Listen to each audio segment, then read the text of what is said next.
Number 23 Tennessee, 2-0, 0-0 SEC. At number 25 Florida, 0-1, 0-0 3:30 p.m. Ben Hill Griffin Stadium in Gainesville, Florida. CBS and 106.5 matchup. A combined 3 games played this season by these teams have done little to establish the identity of either. Florida brings uncertainty at quarterback into today's Southeastern Conference opener for both sides, with redshirt freshman Philip Franks likely to start over graduate transfer Malik Zaire and junior Luke Del Rio. Whoever is behind center for the Gators will be handicapped again by the likely absence of leading returning receiver Antonio Callaway and leading returning rusher Jordan Scarlett. The two were among 10 Florida players suspended for the team's opener and are likely to be absent today. In a 33-17 loss to Michigan 2 weeks ago, the Gators' defense did not score a touchdown. That fact brings us to Tennessee's defense. All eyes are on second-year coordinator Bob Shoop's group today after the Volunteers allowed a school record 535 rushing yards in a season opening, double overtime win over Georgia Tech. Last week's 42-7 win over Indiana State at Neyland Stadium could be interpreted as a baby step forward for the defense. But if it struggles to contain a downtrodden Florida offense, it probably means the Vols are in for a long season. Ones to watch. Tennessee junior quarterback Quentin Dormady is making his first road start. What a place to do it! The Swamp has made heroes out of some talented Tennessee quarterbacks and humbled others.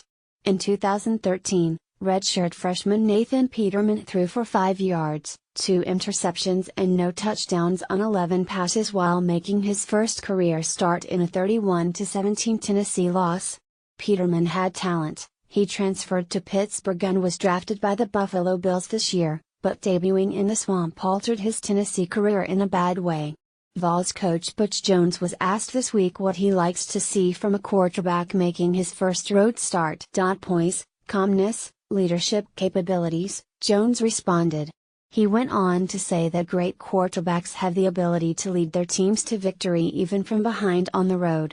If you look at all the great players that have played this game, whether it's at the collegiate level or professional level, that's what separates them, is being able to go on the road and win and perform in a hostile environment against a very, very competitive football team, Jones said. In the Enfies is shaping up to be another memorable chapter in an SEC East rivalry that had fresh life pumped into it in 2016.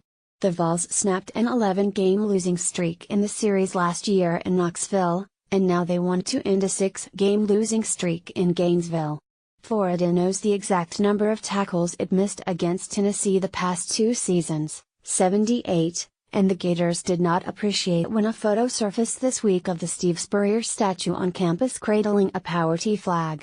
The Gators have the emotional edge of playing at home and rallying around a state ravaged by Hurricane Irma, but there's little else trending in their favor. The storm threw Florida out of its expected schedule for a week at a point when it needed to be improving after a rough neutral site loss to Michigan. Jones has repeatedly mentioned how the Vols are playing their 3rd game in 13 days, but last week's win over Indiana State was more of a medium-intensity scrimmage. Do not expect to see much polished football on a dreary, muggy day in the Swamp. Do expect a low-scoring affair that will leave pundits scowling and saying, Georgia is going to win the SEC East. Prediction, Tennessee 17, Florida 16.